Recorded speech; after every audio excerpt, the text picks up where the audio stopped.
You've written 101 books, which we will post the link for everybody to be able to go look up your books. But I am a big fan of God's Generals. Yes. I have read quite a few of them when I went to Bible college. So they're amazing. You learn so much. You see into the lives of all of these generals of faith. What got you started into that? I'm so curious to know. It was my second encounter I had with the Lord. You know, I was raised in a Christian family, so I jokingly say I was born again. So I do remember the day I accepted Christ as a kid, but I grew up with God, Bible, prayer, church. Yeah. So that's part of my life. Yeah. But the second encounter I had was when I was 12 years old, and I had a vision I saw the Lord walk through the front door of my house. Yeah. And he said to me, study the lives of my generals, know why they succeeded and why some failed. Yeah. There will come a generation who will want to know. Yep. And he said a few more things and then left. Well, that's how it started. Yeah. And so I began reading books. We didn't have internet. We had TV with 3 channels. Right. Back in the day, now we have, 500 channels on our phone? Yeah. And so we were back in the day when there was no internet. So we had to go to libraries. Yeah. And you get books. And we had a small little library in the house. And I began to read biographies of preachers. Now, I didn't like anything he said to me, to be very honest, because I didn't want to study preachers. Yeah. Because at that time, my point of reference was Pentecostal preachers. They were kind of overweight, bald-headed, and spit when they preached.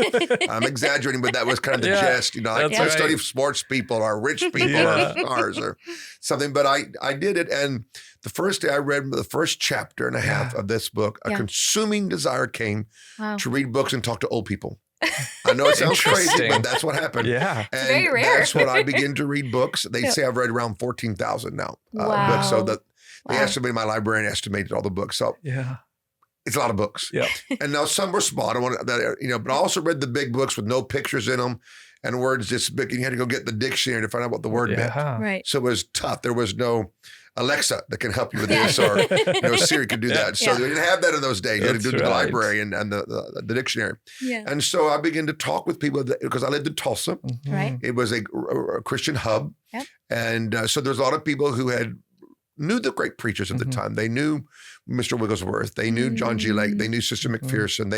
I actually got to talk to an older man, an African-American man that was a child at Azusa Street, because they were still alive in that time period when I was a teenager. Yeah. They were, some of the folks were died just a few years after I met them. Wow. But I was able to meet them and see the eyewitnesses of some of the things that we talk about today. Wow. And so that's how I began. And then I did my first lecture at a seminary at 15. Yeah. And so it began to explode. And then I never thought it would become what it's become. I just didn't know. Right. I wrote the first book there called God's Generals, the blue one, and it exploded. Yeah. And then they all thought I was smarter than I was. So, when you write a book, people think you're really smart. Yeah. You might be just a little bit more than them, but not a whole lot sometimes. But it exploded, and I realized I was at Reinhard Bonnke was at a minister's meeting in Tulsa, and I was there. Yeah. And we had met just briefly because his son was coming to ORU. Okay. And I had met his son when I was over in Africa doing missions when I was 16. And he was telling a story, and he was messing the story up, and he knew it. And he called me out of the crowd of like 4,000 or 5,000 preachers. And I'm like, teenager, in late teens. He said, I'm messing this story up, aren't I? I said, yes. Yeah. He said, would you fix it, please? So he had me tell the story. Yeah. Wow. And then I was, there was Brother Roberts, there was Brother Cole, they all were there. Yeah. And I'm like this little kid. And I was going to go back to my seat. Don't sit in my seat between Oral and Brother Hagin. So that was really, and that was one of the moments I thought, this is more than just knowing history. Yep. Yeah. And I began to realize it was something significant for our time, and that the generation that he told me was coming had begun to happen. Now today it's really big. Yes. And so that's kind of how it happened to me. Wow. And so I've read books and collected things, and then I'm that guy. You're that guy. That out of 7 billion people, he chose me to do this. And so I'm that guy that is supposed to do this. And I like it. That's awesome. And I enjoy it. And I welcome the title historian. Yes. But usually they think historians are old or dead. So when I come to the door, I'm 59. I'll be 60 in February. Okay. So that number bothers me. That 60 should not be this close to me. But but they usually think you're a lot older. Yeah. And or but it's a whole different. It's a calling. It's an anointing. Yes. To articulate what God did through who He did it through. Yep. Yeah. How they made it, or if they made a mistake. What was the mistake? Because you can look at a person's mistake. Yeah. Without being judgmental. Right. Yep. And when you read the journal's books or hear myself, I tell you everything because it's the facts. Yes. And but you'll still like at the end of the story, if somebody did something wrong, you'll still like them at the end because I like them. Yeah. If all these guys were alive, I'd be an amen on the front row putting money in their bucket. I'm for them. So, but they made mistakes. Yeah. Everybody great has done something stupid. That's right. Right. Yep. Sometimes twice. Right. You know, so there's some I always joke, like I said today in chapel. I said, there are somebody in history weirder than you. Yep. Yes. That made it. That's true. Yep. And there's somebody in history that was stranger than your children right now going through their trials. Just keep going. Yeah. And so when you know Bible stories, you know history stories, you can encourage yourself. Yep. Like, well, I'm not as bad as that guy. Yeah. So I didn't do what she did. But we can learn from their mistakes. That's what the Bible does, especially the Old Testament does a lot more details of the people. Yeah. And King David died the greatest king in Israel. But in one chapter, really bad chapter, adultery, murder, lying, and he still dies the great king of Israel. Right. So that gives us hope that God will give you a second chance. That's right. And I always say this to people and myself, learn the lessons of your mistakes, forget the feelings. Just take the principle with you. That's good. Because sometimes it's the feelings, it's the pain, it's the shame, the guilt. That's Just right. take the lesson That's right. and forget all the other stuff and go on. That's good. And a lot of times people take the wrong thing. They remind themselves of the feeling. They feel guilty. They feel ashamed. Those are real. Yes. But you go to Christ and you walk through that and they become irrelevant. So you learn the lesson so you don't repeat it again. Yeah. Oh, that's and really go good. forward. Yeah. That's so good. So I'm so curious to know, along with the God's generals, if you could sit down today with any of them, knowing what you do now of studying their lives, their faith, their successes, their failures, who would you sit down with, and what would you ask them? There'd be two I would do. Yeah. And maybe so I would talk with Martin Luther, the great German reformer. Okay. And I would talk to the Salvation Army founders, William and Catheryn Booth. Okay. And none of them were Pentecostal. Right. I usually shock because I'm a Pentecostal. That's right. But those two, I like them all, but those two I'd like to sit down and talk to. Yeah. I'd like to ask Luther, how did you change the world on a half a verse? Wow. The just live by faith was the verse in Revelation that changed the whole world. And it's in Romans 1, it's a little bit, and he changed the whole world. And we're still in so true. the effects of what he did by faith with that revelation. That's so good. And because it was more than a revival, it was he led a reformation of thought. That's right. A reformation of how we did society. The Western civilization is built on a lot of what Luther did. Not everything, but a lot of what he did helped make the foundation for the society, the nations, the church. He did not really want to leave the Catholic Church. He wanted to reform it, to bring it back to the original intent. There was so much at that time in the Catholic Church that it demanded a radical confrontation and change. Of course, they didn't welcome the change, and there was the first great split, we'd call it, and the Protestants were born. The word Protestant that we are, as if you're not a Catholic, you're a Protestant. It means you're a Protestant one. The problem with the Protestants today, they don't protest nothing. They don't protest the devil. They don't protest sin. So could we get some of our Protestant blood back and protest the wrong stuff and support the good stuff? That's right. But I'd like to talk with Luther.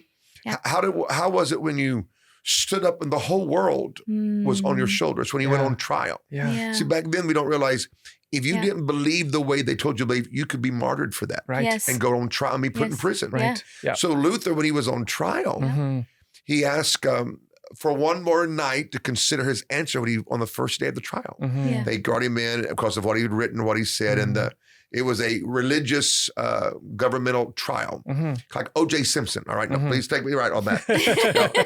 To show you the magnitude of the trial. It wasn't just a little trial. It was like the O.J. Simpson trial where the whole world knew about it. They knew the characters. They knew what it was about.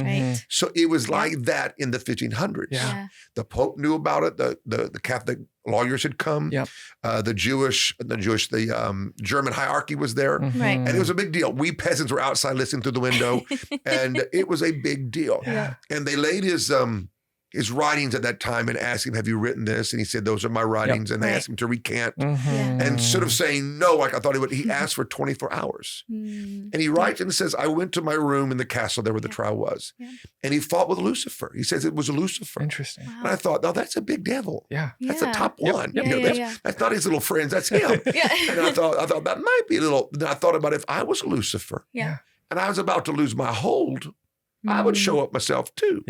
But he said he fought with him through most of the night and won and went to bed. Wow. And I thought, can you tell me about that? There's things about that, you know, that would be very intriguing to me. And then how he did what he did and he got married and had children and some fun things. Well, I can go on all day long, but it's a lot of fun with him, like the world of bowling. A lot of the things that came from Martin Luther's backyard because he would play the bowling thing with his kids. When you're that famous, whatever you do and how you cut your hair, they all copy you, you know?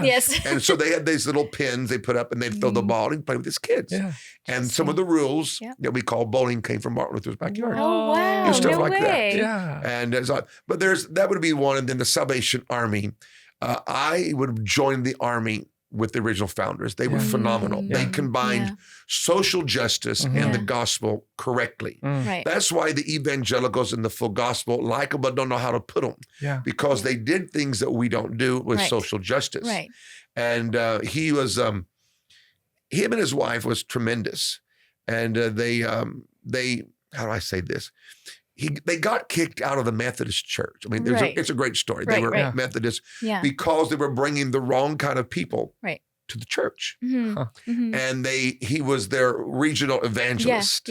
And they kind of brought him on a church trust. And you quit doing this because we wanted to grow the church with your upper crust, wealthy, educated.